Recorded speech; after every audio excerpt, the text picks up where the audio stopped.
She was on her knees, scrubbing stone floors when the queen's shadow fell over her. "Look at this filth," the queen said. "Even the dirt knows its place better than you do." Nobody knew. The girl, bowing her head, had royal blood moving through her veins. Nobody knew that the most powerful woman in the palace had stolen that blood 18 years ago. Nobody knew until the day a dying old man opened a box that was never, ever supposed to be opened. Hello friends, welcome to our story. The palace of King Adami stood like a great mountain in the city of Lady. Its walls the color of red earth baked by 1,000 suns, its towers rising so high they seemed to hold up the sky itself. Inside those walls, life moved according to rank. The nobles walked slowly, as though the ground belonged to them. The servants moved quickly, as though they were borrowing the air they breathed. Amara was one of those servants. She was 19 years old. Her hands were rough from years of work. Her back knew the shape of bowing. She wore a wrapper of faded brown cloth tied around her thin frame, and her feet were bare against the cold marble of the royal corridors every morning before the sun had risen. She swept, she fetched. She disappeared into the walls whenever someone of rank walked past. Nobody looked at her twice, but there was something about her eyes, something deep and still, like a river that hides everything it carries beneath a calm surface. The old cook, Mama Chidinma, had once whispered to the kitchen girls, "That child's eyes are too serious for a servant's eyes." But nobody listened to old cooks, and nobody looked at Amara long enough to wonder why. This morning Amara was in the corridor outside the royal archive room, on her knees, scrubbing dried mud from the stone floor with a cloth barely bigger than her hand. The sharp, clean smell of lemon water rose around her. Her fingers ached. She did not complain. She never complained. She did not know that the archive room behind her held the secret of her entire life. She did not know that today was the day it would finally come out. Before we continue, please like this video and subscribe so you never miss a story, and tell us in the comments, where are you watching from today? King Adami was a great man. That was what everyone said. And those who knew him well said it with something more than flattery. They said it with the quiet certainty of people who had watched a man be tested and had not found him wanting. He was 61 years old, with silver threaded through his close-cropped hair and deep lines on his face that told the story of a kingdom carried on one man's shoulders for 30 years. He drove in a black Mercedes that the palace had fitted with gold trim. Not from vanity, but because that was what his people expected of their king. His palace employed over 400 staff. His charitable foundation had built 14 schools across the poorest villages of his region. He was not a perfect man, but he was a good one, and yet grief had made a permanent home inside him. 18 years ago, his first wife, Queen, the woman who had been his childhood friend before she became his queen, had died giving birth to their daughter. The baby, they told him, had not survived either. The palace physicians had come to him with their sorrowful faces and their careful words, and he had wept alone in his chambers for 3 days while the whole kingdom mourned alongside him. He had named them both in the same prayer, Nkechi and the daughter without a name, the daughter who had never drawn a single breath. He had moved forward because kings must move forward. He had taken a second wife, the formidable Queen Constance, a woman who wore her power like jewelry, always visible, always polished. He had continued to rule. He had continued to build, but the grief never fully left him. It lived quietly in the corner of his eyes. It lived in the way he sometimes stood at the window of his private chamber, the one that faced the eastern gardens, as though waiting for someone to walk through the iron gate below. He did not know that the someone he had been waiting for swept his floors every morning before he woke. Amara had come to the palace 4 years ago, when she was 15. The woman who had raised her, an old herbalist named Mamakosi, who lived at the edge of the city in a house that smelled of dried leaves and warm ash, had died quietly in her sleep, leaving Amara with nothing but 2 worn wrappers, a pair of sandals, and a small wooden box she had always been told never to open. "When the time is right," Mamakosi had said. In those last weeks when her voice had grown thin and her hands had stopped being steady, she had pressed the box into Amara's palms and held them there. "When the time is right, child, you will know." Amara had not opened the box. She kept it wrapped in old cloth at the bottom of her sleeping bag in the servants' quarters. She did not know what was inside it. She had carried it for 4 years, like a question she had learned not to ask. What she knew was work. She knew the smell of mop water and cooking smoke. She knew the weight of a full water jug carried up 3 flights of stairs at dawn. She knew the precise art of becoming invisible, of standing in a corridor while nobles moved past, their eyes passing through her as though she were made of morning air. She had learned to not mind, or at least, she had learned to carry the minding quietly. In the same deep place she carried everything else. There was one thing, though, that she had never been able to explain. On Amara's very first day at the palace, the head archivist, a small, serious old man named Baba Segan, had stopped in the corridor and stared at her face. He had stared at her for so long, so completely, that she had grown frightened. His eyes moved across her features the way a man's eyes move across something he recognizes but cannot place. "What is it, sir?" she had asked. He had said nothing. He had turned and walked away without a word. But his hands, she noticed both of them, trembling against his sides, had been shaking. She had thought about it many times, in the 4 years since. She thought about it now, as she scrubbed the stone floor outside his archive room. She did not know that inside that room, Baba Segan was already reaching for a locked drawer that he had not opened in 18 years. It was a Tuesday when everything began to crack. Baba Segan was 78 years old, and his heart had been failing slowly for 6 months. He knew it. His doctor knew it. The palace physician had told him plainly that he should rest, that he should delegate, that his body was asking him for mercy. His children had come from across the region to plead with him to retire. His youngest daughter had wept. Baba Segan had listened to all of them. And then he had gone, on that Tuesday morning, into the royal archive, alone, before anyone else arrived, and he had pulled open the locked drawer at the bottom of the tall oak cabinet in the far corner, the drawer that had been locked for exactly 18 years, the drawer that only he had a key for. His hands shook badly now, not from nerves alone, but from the combined weight of time and guilt pressing into something physical, something that made his fingers slow, and his breath come short. He reached inside and removed a brown envelope, sealed with red wax that had long since dried and cracked at its edges. His own name was written on the front, in handwriting he recognized immediately. His own handwriting, from 18 years ago, a note to himself, in case he ever found the courage. He sat with it for a long time. He thought about his 4 children. He thought about the night Madame Ifiora had stood in this very room and told him exactly what would happen to them if he did not cooperate. He thought about the king. He thought about a small baby girl being wrapped in cloth and carried out of the palace into the dark. He walked to the door. He looked out into the corridor. Amara was there, on her knees, scrubbing the stone floor with that cloth, barely bigger than her hand. The sharp smell of lemon water rose in the air around her. She worked in silence, as she always did, with the focused economy of someone who has learned to make small things matter. Baba Segan stood over her, and then he began to cry. Amara looked up. She had never seen the old archivist cry. She had barely seen him smile. He was a man of careful documents and measured silence, of deliberate words and deliberate steps. Seeing him cry was like watching a mountain weep. Amara. His voice was broken in the way of things that have held too long. "I need you to come inside. There is something I should have told you a very long time ago. Something I should have told the king a very long time ago." She rose slowly to her feet. "What are you talking about?" He pressed the brown envelope into her hands. It was heavier than it looked. The old paper felt dense and full between her fingers, the way things feel when they carry secrets, the way sacred objects feel. "Your eyes," he said. His voice dropped to almost nothing. "From the first day you came, here, your eyes. I knew. I knew immediately, and I said nothing. And God forgive me, I said nothing for 4 years. Sir, you are frightening me." "You should be frightened," he said quietly. "Not cruelly, with the sorrow of a man warning someone he loves.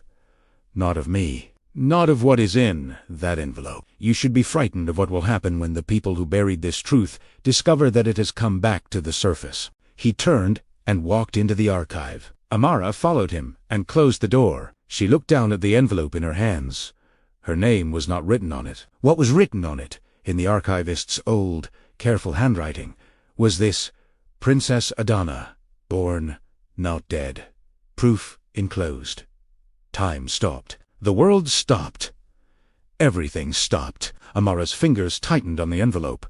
Her breath became very shallow. The lemon water smell still clung to her hands and her cloth. Outside, somewhere in the eastern gardens, a bird called once a single, clear note, and then was silent. Princess Adana. Born, not dead. What was Amara supposed to do with this? What did this mean? And who, in the name of everything holy, was Princess Adana? She sat across from Baba Segan at the wide wooden table in the center of the archive room. The morning light came through the single high window and fell across the table between them in a long, pale strip. The room smelled of old paper and cedar and something else. Something faintly sweet and nameless. The smell of history.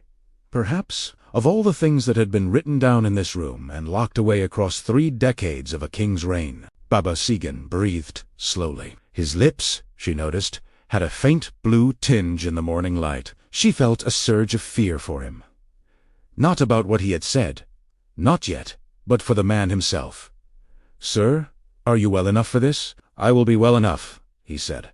"After I have said what needs to be said. Then I may rest. But not before." He folded his hands on the table and began. 18 years ago, he said, Queen Nkechi gave birth to a daughter. The king's first daughter. A healthy girl, strong lungs, strong cry, a child with no reason at all to die. He paused and breathed. She did not die. Amara said nothing. The queen died in childbirth. That part is true, and God rest her soul. It was true. But the baby survived. The baby was taken from this palace that same night by a woman named Madame Ifiora, wrapped in cloth, carried out through the servants' gate, and delivered to an herbalist who lived far enough from the palace walls that no one would make connections.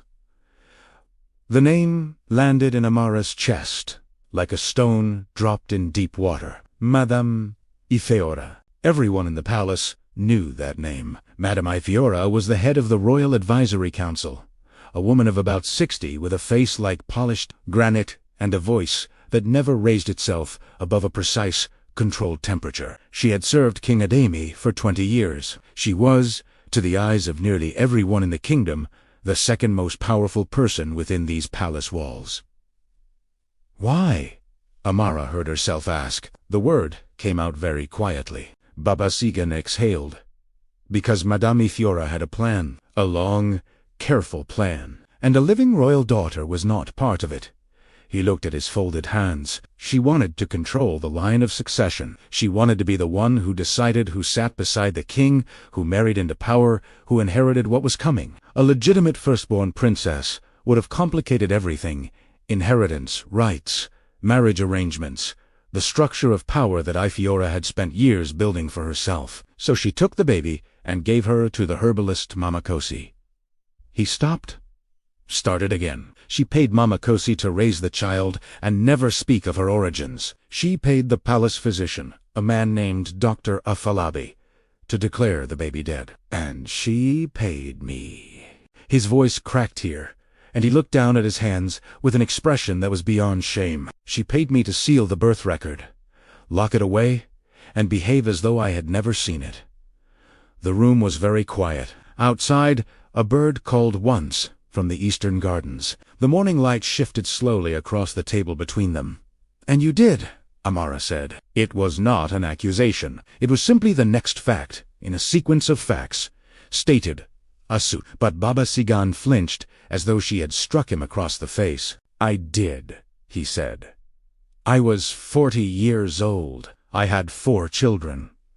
She told me what would happen to them if I refused. I believed her." He pressed his palms flat against the table. "I am not asking for your forgiveness. I am telling you because I am dying, child, and I will not carry this into the ground with me. Whatever comes of it, whatever God decides to do with me for what I did, at least it will be the truth." Amara looked down at the envelope between her hands. "Open it," Baba Segan said. Inside the envelope were 3 documents. The first was a handwritten birth record on official palace paper, bearing the royal seal of the House of Ademi in its corner. It listed the date 18 years ago to the month. The time, the weight, the name. Princess Adana first daughter of King Adimi and the late Queen Nik, and it listed her clearly, unambiguously, as alive. The second document was a sworn statement signed by the palace physician, Dr. Afalabi, a man who had died 5 years ago and could no longer be threatened, confessing in full that he had falsified the death record under coercion. And the third was a photograph. Amara picked up the photograph. It showed a young woman, perhaps 25 years old, standing in a garden she did not recognize.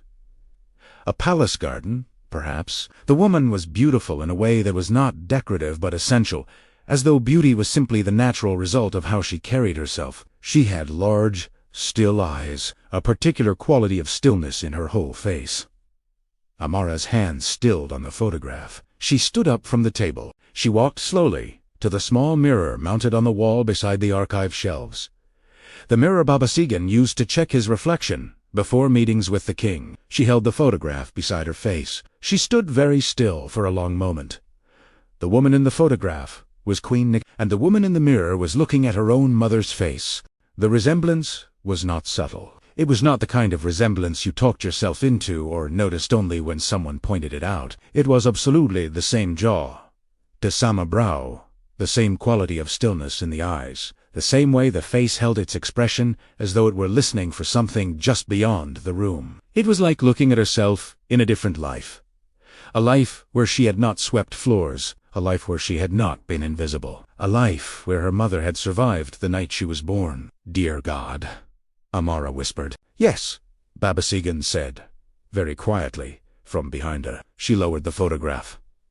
She turned back to him, and for the first time in 4 years of serving in this palace, for the first time in 19 years of carrying herself carefully through a world that had never willingly given her anything, Amara felt something rise in her chest that was not sadness, not anger, and not fear. It was something older than all of those things, something that had been waiting patiently in the deepest part of her, all these years, without a name. It felt, she would tell someone later, like a name coming back to itself. She asked Baba Sigan one more question before she left the archive room. Her voice was steady when she asked it, which surprised her. "The small wooden box," she said. "The one Mama Kosi gave me when she was dying. The one she told me never to open until the time was right." Baba Sigan went completely still. "What did it look like?" "Small, dark wood. A bird carved on the lid. A crane, I always thought." He closed his eyes. When he opened them again, "Tay were wet. Dr. Afolabi gave that box to Mama Kosi the night the baby was taken," he said. He was not a fully bad man. He was a frightened man, which is different, and, in some ways, worse. Inside that box is the royal medallion, the crescent moon medallion that was placed around Queen Kichi's neck at her coronation, the one she was wearing when she died. He paused. "Mama Kosi kept it for you, in case the day ever came when you would need proof that no one could argue with." Amara walked out of the archive room on legs that felt as though they belonged to someone else. She walked through the corridor. She walked down the servants' stairs, past the kitchen, past the laundry room, past the junior maids, who nodded at her without looking up from their work. She walked into the servants' quarters. She pulled the small wooden box from the bottom of her sleeping bag. She unwrapped the cloth. She set it on the narrow ledge that served as her shelf. She opened. The medallion caught the grey morning light of the servants' window. Gold, shaped like a crescent moon, with the royal crest of the House of Adimi engraved across its face, in the fine, intricate work of a craftsman who had understood that some objects needed to last longer than the people they were made for. Amara's hands closed around it. It was warm, as though it had been sitting in sunlight. She almost went to the king that same afternoon. She had changed into her cleanest wrapper, the dark blue one she kept folded for important occasions, and braided her hair carefully, and stood for a long time in front of the small mirror in the servants' bathroom gathering herself. She put the envelope under one arm and held the medallion in her free hand. She rehearsed what she would say. She practiced saying it without her voice shaking. Then she walked to the royal meeting hall. She was 6 steps from the door when she heard the voice, Madame Ifyora's voice, coming from just inside, low, controlled, cold as iron in the dry season. "The king is becoming sentimental," Madame Ifyora was saying, in the particular tone she used when she was not entirely certain she was alone. He has been speaking of Inkechi again. Last week he asked the archive to pull the records from that period. A second voice responded, younger, female, distinctly nervous. And the archivist is dying, Madame Ifiora said, with the flatness of someone speaking about the weather. He will be gone within weeks. We have nothing to fear from him. A pause stretched in the room. Then the younger voice said carefully, and if anyone were to find the birth record, Madame Ifiora's answer came immediately. The way a door closes, then that person would find it. Very quickly, that accidents happen even inside palace walls. Do you understand me? Yes, Madame. Good. Go! Amara stepped back from the door. 1 step. 2. Her spine found the wall of the corridor behind her, and she pressed against it, and did not breathe. She stood there for a very long time after the second set of footsteps had left the hall. Accidents happen inside palace walls. She looked down at the envelope in her hands. She looked at the medallion. She thought about Baba Segan's blue-tinged lips and his shaking hands. She thought about Mama Kosi, who had raised her in near poverty and died with a secret locked inside her. She thought about 18 years. She could not simply walk into the king's hall and announce herself. Madame Ifiora had ears in every corridor of this palace and a 20-year history of making inconvenient problems quietly disappear. Amara needed to be smarter than this. She needed to be careful. She needed help. She found Kofi in the stables, just after the midday feeding. Kofi was 22, a junior palace guard with an honest face and the kind of loyalty that could not be purchased because it had never occurred to him to sell it. He had been kind to Amara since her first week at the palace, quietly, without performance. He had shared his evening meal with her on the nights when the kitchen had run short of portions. He had covered for her once, without being asked, when she had been late to duties because an elderly servant had fallen in the corridor and needed someone to sit with her. She trusted him. She had not trusted many people in her life, and she had never regretted Kofi. She told him everything, all of it. The archive room, Baba Segan, the photograph, the medallion, the voice behind the door. Kofi listened without interrupting. The stable smelled of hay and warm horses and old leather, and the afternoon light came in through the high slat windows and golden bars across the ground. When she finished, he was silent for a long moment, his hands resting on the gate of an empty stall. Amara, he said finally. Yes. Do you understand what Madame Ifiora will do if she learns that? I heard her say it myself, Amara said. Accidents happen inside palace walls. Kofi looked at the medallion she had placed in her palm. He looked at her face. He held the look long enough that she understood he was not just looking at her. He was looking at the photograph she had described, mentally placing it beside her features and arriving at the same conclusion Baba Segan had. He straightened slowly. You have the birth record, he said. You have the physician's sworn statement. You have the medallion. He set his jaw. We need one more thing before we go to the king. One more thing that they cannot argue away, that they cannot call a forgery. A living witness, Amara said. Someone who was there that night. They looked at each other, and they both arrived at the same name at the same moment. The palace midwife from 18 years ago was a woman named Mama Yet. She was 73 now. Retired to a small house in the old quarter of the city. Surrounded by grandchildren and the herbs she still grew in clay pots along every window ledge. The house smelled of rosemary and dried pepper and old memory. She opened her door that evening and looked at Amara's face in the fading light. She put both hands over her mouth. She began to cry before Amara had said a single word. I knew this day would come, Mama Yetand said, when they were inside and sitting with cups of ginger tea warming their hands. Her voice was not fragile. It was the voice of a woman who had spent 18 years keeping something enormous under careful pressure. I prayed for it. I feared it. I prayed for it some more. She wiped her eyes with the back of her hand. I was there that night. I brought that baby into the world with these hands. I wrapped her myself, and then I placed her in the arms of Mama Kosi at the servants' gate, because Madame Ifiora stood over me in that corridor, with the face of a woman who has made her decision and will not be moved from it. Would you testify to this? Kofi asked quietly. Before the king himself.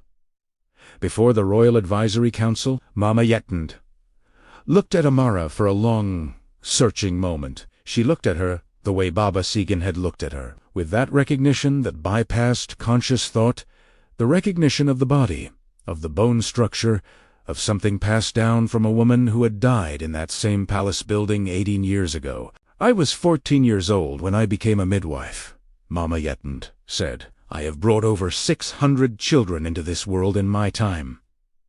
Not one of them did I ever fail. Not one." She set her tea down on the small table. "Except one. The one I placed in the arms of a woman who was not her mother, by the order of a woman who had no right to give that order." She looked at them both. "I have been waiting 18 years for someone to ask me that question. They brought the matter to the king through the royal chief of council, an honorable man named Oba Chukwuemeka, who had served King Ademi for 15 years, with the particular incorruptibility of a man who had long ago decided what he was worth and stuck to it. He listened to everything without interruption. He examined the documents himself with deliberate and unhurried care. He sat with the photograph and the medallion for a very long time, long enough that Amara began to understand that this was not a man who rushed to conclusions, and that this quality, in his moment, was exactly what they needed. Then he went to the king, and the king summoned Madame Ifio. The confrontation took place in the king's private chamber, a high-ceilinged room panelled in dark wood, hung with portraits of the Adami line, reaching back 5 generations, smelling faintly of sandalwood, and the particular weight of old decisions.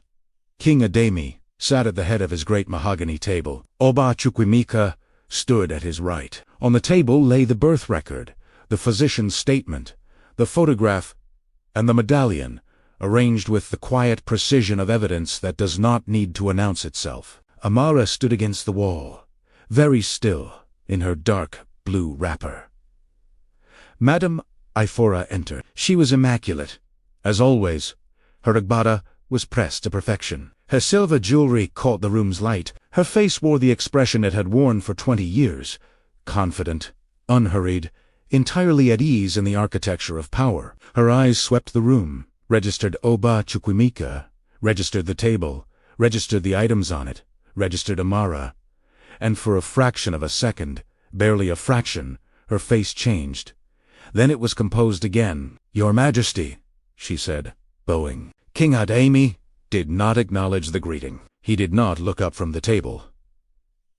"Ifiora," he said finally. His voice was very quiet. It was the voice of a man containing something vast inside himself through deliberate effort. "Come and look at this table." She approached. She looked. "I have seen these before," she said, smoothly. "Documents of this kind. Forgeries. There are always those who seek to destabilize this palace with false claims and manufactured evidence. Your Majesty, I would advise." The physician is dead. Dekin sighed. "But the statement is in his handwriting, verified by 3 independent experts in the 3 hours since it was brought to me." He lifted his eyes from the table and looked at her directly for the first time. "Baba Segan is upstairs in the palace medical ward, where he gave his full testimony this morning. He is prepared to repeat it before any tribunal this kingdom possesses." He paused, the pause of a man who has made his decision and is only continuing to speak out of the discipline of fairness. "And this medallion was placed around my wife's neck at her coronation. I put it there myself. I know every marking on it." Madame Ifiora said. "Nothing. So I will ask you once," King Ademi said. "I will not shout. I will not threaten. I will ask you once, plainly, and your answer will determine the remainder of your life. Was my daughter alive when you left this palace 18 years ago?" A long silence filled the chamber like water filling a room. Madame Ifiora looked at the king. She looked at the table. She looked briefly, barely at Amara, standing against the wall. "The infant was sickly," she said at last. Her voice had lost a fraction of its smoothness. "The physicians were uncertain she would survive the first weeks. I made arrangements to have her cared for privately, outside the palace. In the chaos following the queen's death, the palace was not—" "Stop." The king's voice was quiet, absolute. It did not raise itself, but it filled the chamber, from wall to wall, from floor to ceiling. "Do not speak to me of chaos. Do not speak to me of sickness. Do not speak to me of arrangements." He rose slowly from his chair. He was not a physically imposing man, but in that moment, he seemed to fill every inch of the room. My wife died. I held her hand while she died. They told me our daughter died too. I wept for her. I built a place in my prayers for her every single morning for 18 years. I left a space in my heart the shape of a daughter that never healed over. His voice broke barely, briefly, and steadied again. And you are going to stand in front of me and speak to me of chaos. Madame Ifiora's compasuda, for the first time in 20 years of palace life, developed a visible crack. I made a decision, she said. Her voice was not smooth now. It was the voice of a woman retreating to the last position available to her. A necessary decision in a difficult time. The line of succession? You made a decision about my child's life, the king said. That was not yours to make. Not under any circumstance, not for any reason that exists in this world or the next. I kept her alive. The words came out of Madame Ifiora with a force that surprised everyone in the room, including herself. She straightened immediately, visibly pulling the mask back. I kept her alive! I could have done otherwise. The silence that followed that sentence was the most damning silence Amara had ever heard in her life. Oba Chukwuemeka exhaled slowly through his nose. King Ademi looked at Madame Ifiora for a very long moment. Then he turned to Amara, and Amara stepped forward from the wall. She did not bow. For the first time in 4 years in this palace, for the first time in her 19 years of navigating a world that had always asked her to make herself smaller, she did not bow. She walked to the table and stood across from Madame Ifiora, and she looked her in the eyes, those cold, calculating eyes that had moved through Amara like glass for 4 years, that had never once paused on her face, that had never once seen her. You made me invisible, Amara said. Her voice was clear and steady. It did not shake. You made me nothing. Before I could speak a word, you took my name from me. You took my father. You took a birthright. You took a dead mother's memory, because she never got to hold me, and I never got to know her, and that is something you cannot give back. You cannot give back one single morning of what you took. She paused, and let the words settle in the room. You did not keep me alive out of mercy. You kept me alive, because even you understood that some truths cannot simply be erased. But you tried. You kept me in these corridors, sweeping floors in the very house I was born in, and you walked past me every single day. You looked through me every single day. For 4 years. She set the medallion down on the table between them, in the space between the documents, where everyone in the room could see it. I am not nothing, Amara said. I never was, and you knew that better than anyone. If this story is moving you, if you have ever felt unseen, overlooked, or told that you were less than what you truly are, subscribe now. The ending of this story will change how you see everything. The Royal Advisory Council was convened the following morning at 9 o'clock. All 16 members were present. The chamber was full and silent. Baba Sigan's testimony was delivered from a wheelchair, the old man's voice thin but entirely steady, the voice of someone who has put down a weight and found the lightness of it clarifying. Mama Yetin's testimony was heard in full. The documents were examined by a panel of 3 independent authentication experts who had been brought in before dawn. The medallion was evaluated by the palace jeweler himself, who confirmed in writing, on official record, that it matched the royal coronation records from Queen Nikisi's ceremony in every measurable particular. At 11 o'clock in the morning, Oba Chukwuemeka rose from his chair. He read the council's finding aloud in a voice that was quiet and absolute and carried to the back of every ear in that chamber. It is the unanimous finding of this council that Adana Ademi, first daughter of King Ademi, and the late Queen Nkichi, is alive and present in this palace. The death record filed 18 years ago is hereby declared fraudulent and null in its entirety. The princess's identity, her name, and her birthright are restored in full, with the full authority of this council and the laws of this kingdom. The chamber was quiet for a moment. Then it was not quiet at all. King Ademi was still seated at the head of the great table. He was not looking at the council members. He was not looking at Oba Chukwuemeka. He was looking at Amara. She was seated to his right, where she would from this day forward sit. According to the protocol that had been followed in this palace for over 2 centuries, whether anyone in the room was entirely ready for it or not. The king stood. The council stood. He walked to his daughter. This daughter he had wept for and prayed for and carried the grief of 480 long years. This girl with her mother's jaw and her mother's eyes and the rough, honest hands of someone who had done work that no princess should have had to do. He took her hands in both of his. He looked at her face for a long time. He was a man who had always known exactly what to say. 2 councils, 2 delegations, 2 grieving families and celebrating communities. Language had never failed him before. It failed him now. He traced the line of her jaw with his gaze. Nkechi's jaw, the jaw of the woman he had loved since before. He had a word for what love was, and when he finally spoke, his voice was barely above a whisper. "I looked for you," he said, not in the way a man searches, who knows where to look, in the way a man carries a grief that never made complete sense, a grief with a shape he could not account for. "I looked for you in every room I walked into. I looked for you in my prayers every morning." He stopped. He pressed her hands. "You were here. All along. You were here in this house, sweeping the floors of the house you were born in." Amara felt the tears come. The tears she had been holding since the archive room, since the photograph, since the moment she had understood what she was and what had been done to her. She did not stop them. "I am here," she said. "I am here." "Father."